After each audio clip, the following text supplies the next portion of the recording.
Okay, so I just finished watching Love and Marriage Huntsville, and it was a really good episode. I mean, oh my gosh, I love the Scotts. Okay, so the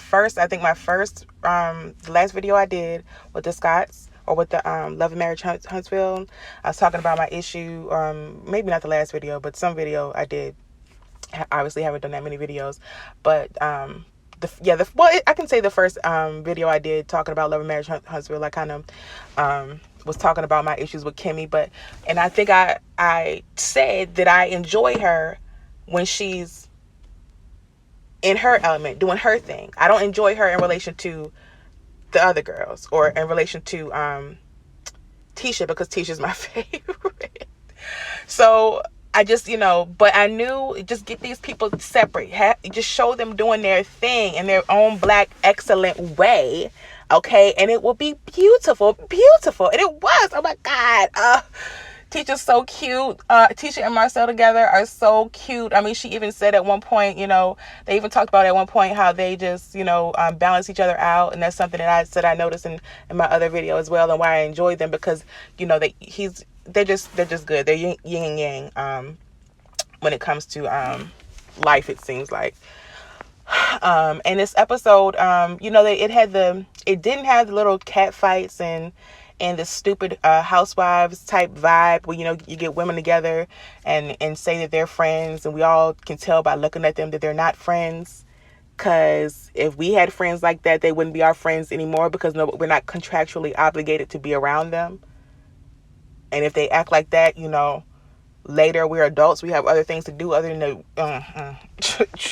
I'm just saying, I wouldn't deal with none of that mess if I didn't have to. And I don't think that most of us would. So the episode started with Kimmy and well, I don't know if it, honestly, I don't know if this is how it started, but Kimmy was telling, I think this was the first scene. Kimmy was telling Maurice. Oh no. It started with they were back, the brunch. They were going back to the brunch situation, and Tiffany was, Tiffany told basically they showed the same thing they showed last episode, when Tiffany was telling everyone about seeing Destiny's husband with another woman, and Destiny getting up and leaving out, and Tiffany being like, I don't know why she's angry, but it's her birthday, so I'll let her cry if she wants to. Girl, shut up, okay? Because like I said, like, Tiffany, you know what time it is, and it really seems like you was trying to come on this show with a bang. Either that, or you are a complete idiot. You know what I'm saying? You're a complete idiot. You and Mel. Okay? Because Mel was trying to act like, well, don't worry about it. Don't worry about it. It's not a big deal. Mel, shut up. Shut up, girl. Okay? Ugh. Mel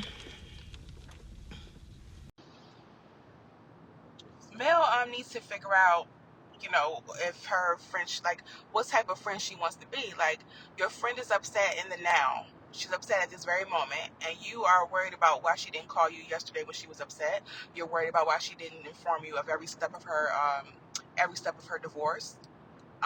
You're wondering why she chose to do all these things alone. But here you are in the moments when your friend is clearly in distress, but you sit there and act like it's all okay. It's okay. No big deal. No big deal. We're not gonna trip on that. Like, don't worry about that. It's no big. But somebody else who actually looks more like Destiny than Destiny does to me. Someone has to go comfort her, and it's not you. You're still sitting at the table, kikiing and going on. Now, I was talking to a friend of mine about who felt like that people don't really want to listen to him, or don't really want to listen to men. I was talking to them, I think, about something that happened on, what's the show that I did last night? Put a Ring on It, when the guys were talking about how they felt like that whenever they were work, they couldn't be vulnerable with their women, because they felt like at some point that the woman or whoever they're talking to, that their woman is going to tell them to man up. So it's just like, you don't know, how much they want to hear, so you just don't really go into it at all. And so my friend was saying, yeah, you just feel like, people just really don't care about what's going on with you or whatever. And I'm just like, I feel like that it can be that people just don't have the capacity. Sometimes people don't have the capacity to deal with their own stuff. So, when you come to them, they're busy. Like, it's just like when people get mad at you for telling them the truth about themselves, it's because they've been working so hard to ignore something about themselves. It takes a lot of work. It takes a lot of work to be delusional about your own situation. People don't give that all that work the proper amount of respect. And so when you come in and tell me something about myself that I've been trying to ignore, I don't have time. I've been working so hard not to think about this so I can go on with my day. The only way I can go on with my day is to act like, is to, disassociate and act like whatever is going on is not going on. So when my friend comes to me, sometimes it could be that I am treating my friend in the same way that I treat myself when something comes up that I can't handle, and trying to lead them into disassociating for themselves. And that's, it sounds like a convoluted excuse for not listening to your friend, but it's a possibility. I know sometimes that's, that's when I think back on, oftentimes I worry, like, was I there for my friend in that moment? Did I do for them what I would want them to have done for me? When I think back on that, oftentimes I'm thinking, and I don't, someone could say that I'm making excuses for myself, but this is a reality. Personally, sometimes I'll just ignore the hell out of what's really going on. Not to say that I'm crazy or anything like that, but that's the only way.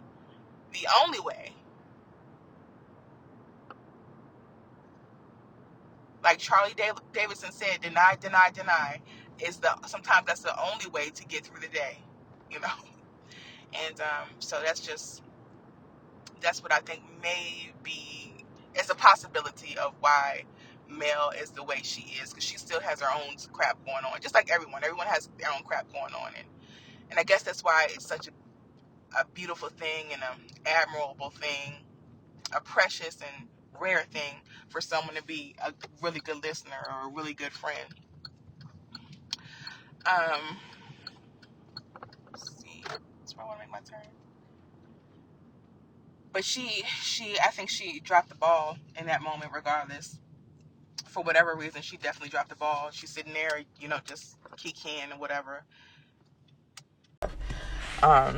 So I'll just say that. But, also sitting at the table with this person that you brought in to say all this dumb mess, and it just actually reminds me of Mel telling Destiny, or telling Tiffany that Destiny was just like her and that she'll enjoy her. I said in the first video that whenever someone tells me that I'll enjoy someone because they're just like me, I don't like them.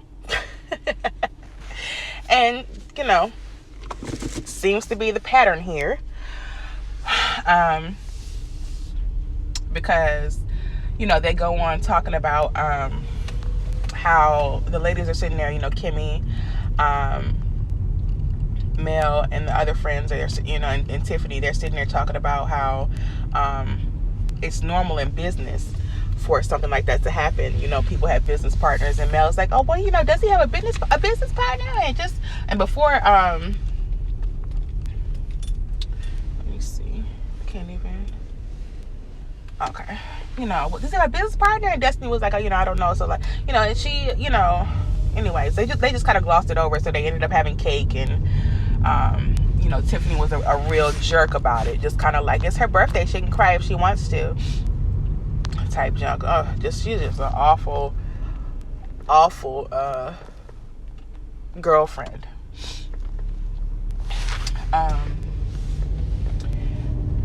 So that leads into the scene where Oh no, so Kimmy.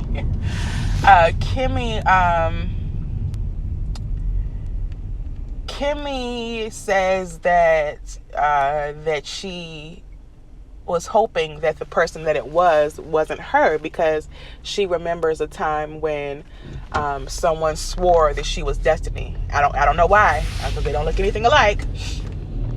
But apparently, what? These people, that's a red light. Oh goodness. I mean, I guess that's why he had to speed up, because it was red. But I mean, also, like, it's red, sir. Why are you speeding up like that, you nut? Gosh, people are crazy. Anyway, let's just go ahead on to Kimmy and Maurice. So Kimmy is telling Maurice, listen, so this happened. Basically, at Destiny's brunch, Mel brings in this lady named Tiffany, and and she lets me know that that Monster was vaping, was caught vaping in the bathroom, and and his eyes get huge, a big, like Darian's eyes got when Kai mentioned them getting busy on put a ring on it last night. His eyes got big, and she's just like, well, did you know anything about it? He was like, well, yeah, I knew about it, but I'm starting to think I'm not going to like Tiffany and her husband if they're going to come in and bring in stuff like this. And he was, he was upset because he felt like, look, he feels strongly that, and he said the reason why he wanted to make sure the Monster was with him is because any mistake a black man makes, and I don't know if he specified black man, but they usually do. Any mistake that a black man makes, it is held against him, and he wants to make sure that he covers Monster's tail, but he can't really do that too well when you have somebody like a Tiffany going to brunches on live TV talking about a mistake that a child has made, and they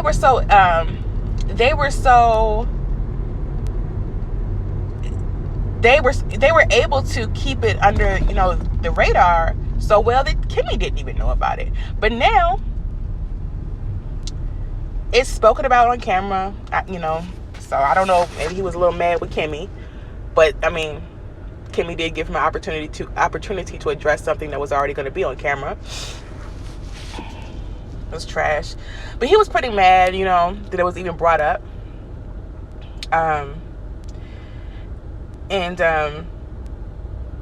So they go on to have this conversation, and Kimmy goes back into the conversation that they had in the first episode, where she felt like some of the conversations, because he let her know that the reason why he didn't tell her is because he felt like he did tell Kiowa, and he really just wanted to handle it between him and Monster, because they wanted to handle it in their own way. And again, because people don't really let go of your mistakes, and now with people hear that and they think he's just some sort of a thug, and so basically he just kind of wanted to handle it between them. And Kimmy's just like, well, honestly, I'm not surprised. You've pretty much handled me on a need to know basis. And he was just like, yeah. So it was wrong with it. He doesn't seem to understand why she has an issue with that. At first I didn't really understand, but the more, like, them giving more time to this conversation that she had with him, I could just kind of see more where Kimmy's coming from. Like, you want me to do all this, and it's kind of like, a glimpse of this. A bigger example of this was shown later on in the episode, but she's just like, you want me to do all this stuff, all this stepmom stuff, all this, bonus mother stuff, and you have me, at arm's length of every situation. Like, you really just do stuff, and I kind of just find out after it's done. Like, you just, and he's just like, yeah, it's fine. This is how it goes sometimes. And he's just like, they start talking about how he's working too much, and she feels like that he needs to spend more time with Monster. And I'm not sure if she was trying to imply that spending more time with Monster might have stopped him from doing something like vaping. Because she just, according to her, he's just never there. And he's just like, well, you can't be successful and always be there.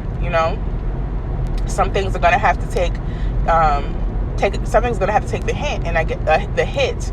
And I guess he was saying, and I'm making no judgments on this, but I'm guessing he was just saying that sometimes the family life is gonna take a hit, and I guess that's just kind of adult life. This is just real life. You can't. I don't know. And maybe this is why, because I really love them showing Maurice, because he's always one way. They all are themselves, for the most part. And the ladies have their shady moments, but Maurice is always on whatever code he is on. But this kind of showed a more, just a deeper, I don't know, this whole picture showed a deeper dive into their family dynamic, and to me made both of them even more empathetic. So I don't know, like I said, I don't have any judgments on that situation. I just hope that it all works out. And I kind of trust that the two people that with Maurice and Kimmy, that it surely will, whatever happens, that they'll figure it out into everybody's best, to everybody's best interest, maybe. I don't know. I'll shut up. Like I said, I don't know. But so then that goes into oh yeah, so they wait. So they talk about Kimmy, Maurice, and Kiowa, and Zach, I think his name, or Dave or something like that, whatever his name is. No disrespect, but all of them meeting up and talking about everything. And so that's going to happen later on in the episode. And then that goes into Tisha and Marcel. Marcel is pulling up and get ready to go in and see Tisha. He hopes she's not upset because he had to stay home and handle that business. And he opens the door to see Tisha in her little, negligee,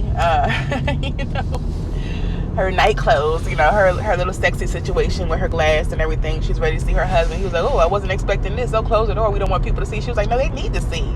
Tisha is so daggone funny. And she's trying to be, sexy with him. And he's just sitting there talking about business. And so, so she's like, we want to talk about business. Let's talk about the fact that I went shopping. And he's just like, well, does the person who you went shopping with, do they know our budget? Are they financially, are they fiscally responsible? She's like, yeah, whatever. So, and he's like, well, how about you just put them in, give them my contact information, and I'll come up with a budget for them, and then you guys can go do what you do. She's like, oh no, you talk to me, and then I'll make all the other calls.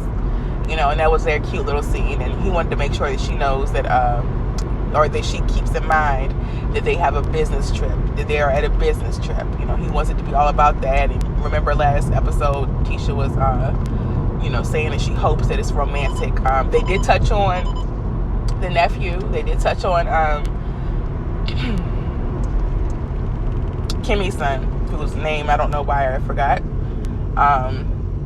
Jalen. They did touch on Jalen, and Tisha said that she talked to Jalen, and he's and told him that he's going to make sure that he holds everything down. And Marcel said that he also talked to Jalen, but he's also made sure that Cigars and somebody else is going over there to check on him.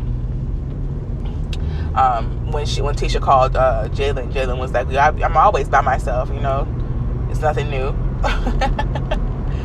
And then we'll come back to that later on as well.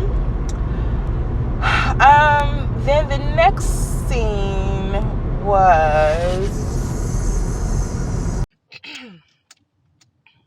I'm just trying to make sure that my view is straight off of watching it and just natural, and then I'm just speaking on the things that I recall. So these might be out of order, but the next thing was them going to Tisha and Marcel going to to dinner with, well, they showed Tisha and Marcel making these meetings that they talked about when he came when the first night he came in, and he wanted to talk about how it was all business. So they were making these meetings, and they were talking to these different companies about about merging, and they have merged, and they're in 50. I think he said they were in 53 different countries. I think he said. Black excellence. He said, 2 different brands, black and champagne or chocolate or black chocolate in a bottle. 2 different brands merged, and it's a beautiful thing. It's just really black excellence. It's just amazing. So they showed all that glamour and stuff, and Tisha and Marcel went to dinner with Marcel's uncle. They keep it all in the family. I love it. Okay. I guess he's some sort of architect, something, and he's doing Scott Manor, and so they talk about Scott Manor, and they talk about how they talk about different things, and they talk about then they get to Scott Manor. Tisha kind of brings it up coyly, you know what I'm saying? And I don't know if that's a word, but it is today. Keisha's being very coy and brings up I forget which, or something about them. Well, Tisha says that they've been married for, or jokes about them doing something for their 15th anniversary, and hoping that they'll have Scott Manor. They'll be in their new home, which we know is supposed to be Scott Manor, before the 20-year anniversary. And and they chuckle about that, and then Marcel kind of points out that Tisha is bringing this up in a way that he would not, which is softly, because he's ready to go in for the kill and ask them, who I'm assuming are the designers, what's the holdup, And then as they're talking, his uncle says, I'm just, you kind of, I didn't necessarily say that I was all in on this. This was kind of your idea, and I just kind of said I'll back you up with whatever you need. And I'm going as fast as I can. And he's just like, Marcel is just like, we need to get it done, blah, blah, blah. And then he decides to point the fingers at Tisha. He says, do you think what's taking so long is the fact that Tisha keeps making all these changes? This is something he alluded to in another episode this season, where he says, he's telling Maurice that it's probably taking so long because Tisha wants all these different things changed, before, changed about the house, or she keeps having new ideas as they're going. Like, for instance, she wanted a bigger closet. He says she wanted this bigger closet. She kind of agrees to it, but then, the uncle kind of, he asked the uncle, like, is this really, do you think that the reason it's taking so long is because Tisha has all these new changes, that she keeps on coming up with? And the uncle's like, a closet really doesn't take that long. The Tisha's like, well, you think it's, then he brings up the fact that he wanted a bigger garage. The Tisha wanted a bigger garage, and he was like, well, yeah, that takes a little longer. And then Tisha says, well, you know what? Actually, Marceau wanted the the closet and the garage. So I don't know why he tripping. It's just funny how all these things keep coming back on Marceau. He tries to blame it on everybody else, but it keeps coming back on Marceau. It's just funny. It's funny.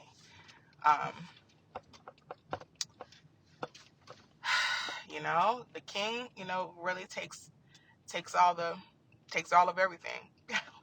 It's lonely at the top.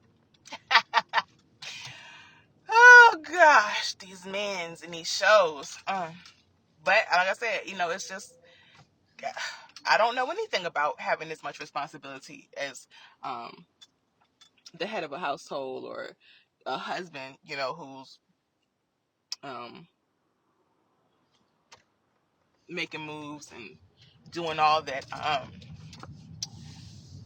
Maurice and Marcel do. So anyway, so we got that going on. Nothing too big happened with that.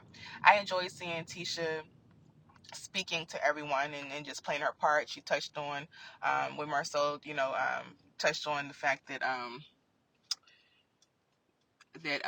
Tisha kind of balances him out. You know, I thought that was very sweet and made a lot of sense. And like I said that before. I noticed that, you know, in watching their lives and stuff like that. So that was that with that scene. Then the next scene that I recall is who was it? Kimmy and her son. He finally closed on his condo, and now they're finally able to start doing their first, you know, flip their first house or flip their first property. So she's showing him around and showing him, you telling him, you don't have to worry about how it looks now, because we're gonna, you know, fix all this up, and you need to, and laying out the plan of action that they need to take. And she's so excited that they get to finally do this together. And then they get to talking about work, because she's like, you know, you're gonna have to tell Marcel you need some time, you know, because you're gonna have to work on this, you know, too. And he's just like, well, you know how it is. I tell him what I need all the time, and he just kind of, him and Tisha, you know, just kind of brush me off. Or Tisha will say one thing and he says another, and it's just, you know, it's just a mess. And then Kimmy's just like, I feel like they set you up for failure anyway.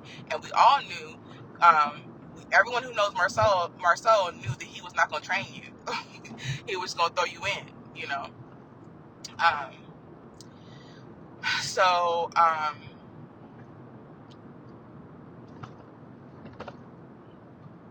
what else? So, I mean, they just kind of agreed that he needs a assistant manager, and they were just like, it is what it is, and we're gonna just hope that it all evens out, because we know Marcel, and you know. So that was that scene. Nothing too big happened there. Oh no, they talked about. I keep saying that was that scene, and then remembering something extra.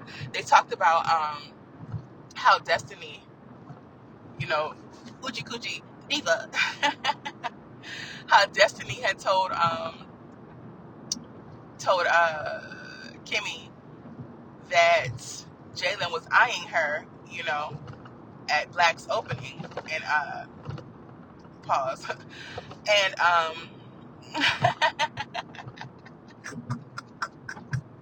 and Jalen was just like, I mean, I don't know, you know, she's not really my type, so I don't know about that, you know. And they kind of show some clips in black and white. That's how they do flashbacks on the show. And you know, they show the scene in black and white, and they kind of just showed how she was shimmying around him, and you know, so that was that scene. Again, there's a little bit more, because Kimmy was like, he was like, I'm you know, they call me the Cougar King or something like that. You know, I don't remember exactly what he said, but I'll put up the little picture they put up. And she was just like, I don't know if I'm supposed to be, you know, I don't know if I'm the best target for that joke. I'm not going to find that necessarily as funny as you seem to find it, son. You know, she didn't say that in so many words, but that's what she said. So that was that scene officially. And what we got, what else? So let's just go directly to my faves and my favorite scene of the show, where they had they were at the whole cigar situation, though, with the where they were showing off the showcase for chocolate in the bottle, and the cigar show, and nephew Tommy was there, and KJ was there. I can't think of the name of the other one lady that I can think of. Kyra was there. Nephew Tommy was there with his wife, and then they showed. It was just so beautiful. Oh my God, so many beautiful black people dressed up beautifully, and just, oh my God, living their life. It was so beautiful. They showed, you know, Marcel smoozing, and they showed Tisha schmoozing, and oh my God, the power couple of it all. I love it. And then, they show the little stupid situation with Kyra. Um, Basically, Kyra, I told you Kyra, in another video, Kyra said that she basically just saw Marceau and wanted to congratulate him, on the business venture, and she wanted to congratulate both of them, and that's what she said she did. And the way that this scene was cut, was that Marceau saw Kyra walking around with her titties out in our face. I'm not knocking her, because if I had my situation done, I don't know if she's had hers done, but I would have to have mine done for them to be sitting like that. But if I had it like that, I would be out like that. I don't know. I think I would. I'm just not knocking her, is what I'm saying. But she had her titties in our face, as she often did on Ready to Love. And she had a beautiful red. She looked beautiful. She did. I can't knock her for that. And they showed him seeing her and Kyra seeing him, and then her going over to say hi. And then, Marcel says hi back. And then Tisha sees that situation happen, or whatever Tisha actually sees happen, without the editing. And Tisha comes over and gets Marcel, and they're standing out by the balcony, as couples often do. Have these weird moments.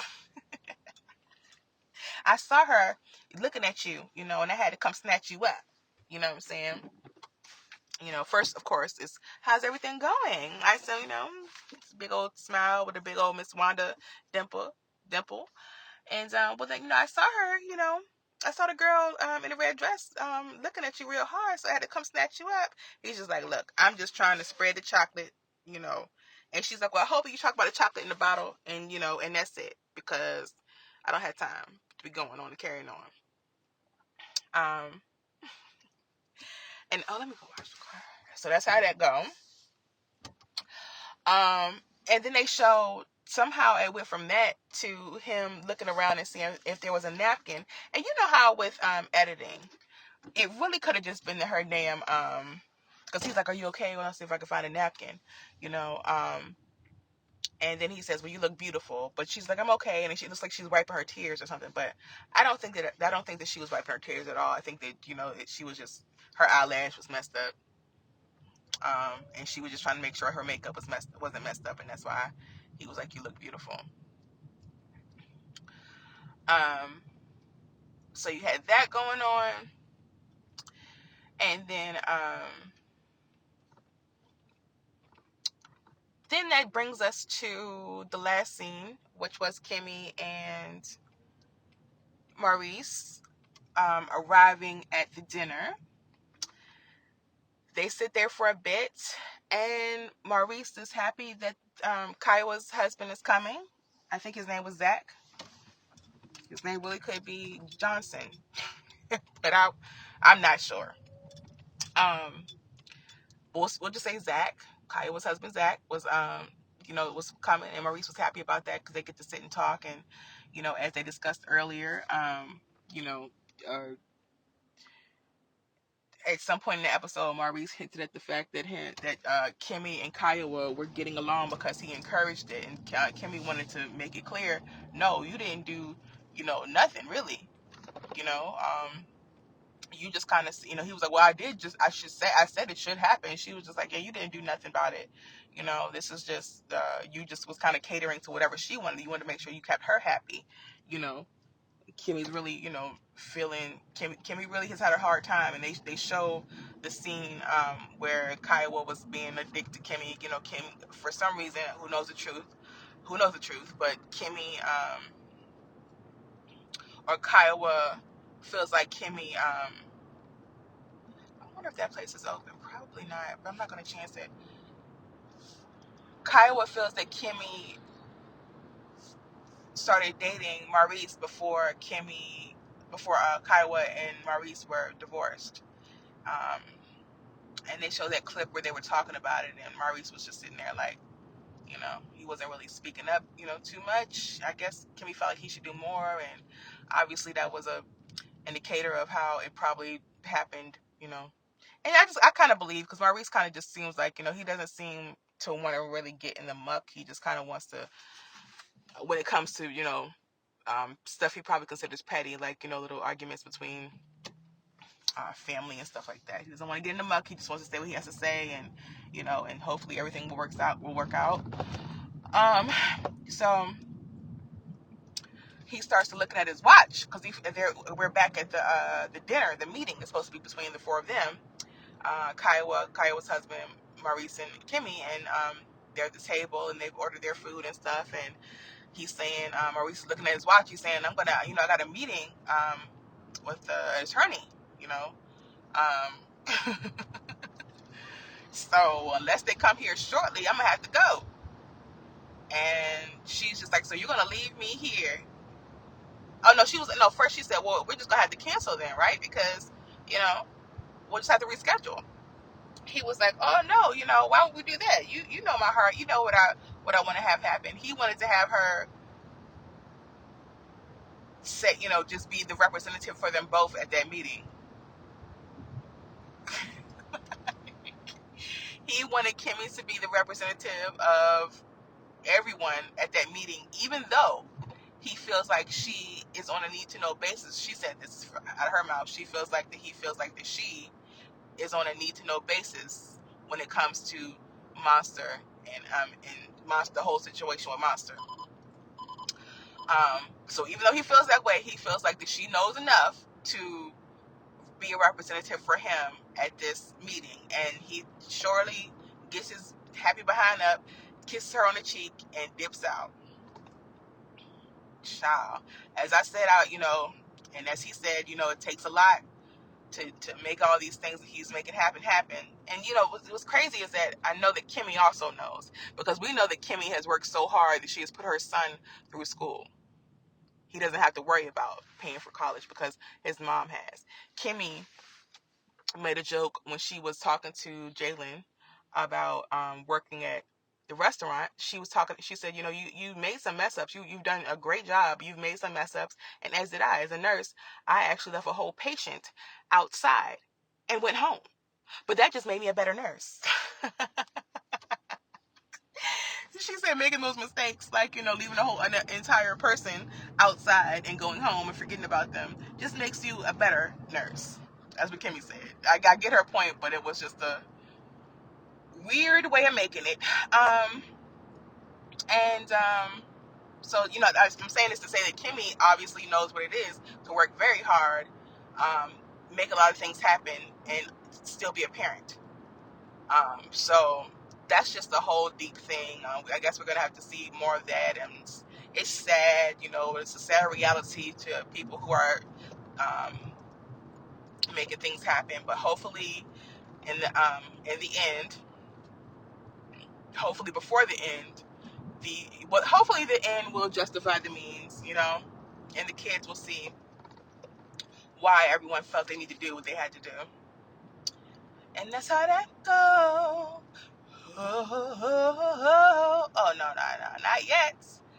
I want to talk about the next. Do I want to talk about the next scene? Because do I remember the next scenes? This is why I tried to do it right after I watched the show, but I had to do something else. But tonight, after I finished watching the show, but my memory is jacked. The next scene is, or the next episode is going to show. Oh yeah, it's going right back to the BS, right back to the frenemy lunches and brunches. They're having a get together. Our Mel is inviting Tisha and Destiny to something that she's having, and Tisha and Destiny are together. Were they friends? I don't know. I guess they're friends now. But she invited them, and and then Destiny's like, "Was Tiffany's coming?" Mel is like, "Of course she's coming." Mel, girl, y'all friendship is trash. frenemies. And then they show a clip of them at the brunch, and of course there's gonna be some mess with that. And Marcel and Tisha at counseling because you remember she said she had thought about it, and and Mel gave her this sage advice. And so they're going to go see the show's counselor, because you know how they do. They get a counselor on these shows, everybody goes to see him. And they don't do anything really but make good TV. Of course, Marcel does not look happy that it's happening. He wasn't even aware that they were coming to a counseling situation. So we're gonna see how that goes. And that's about it. Also, that's how that goes.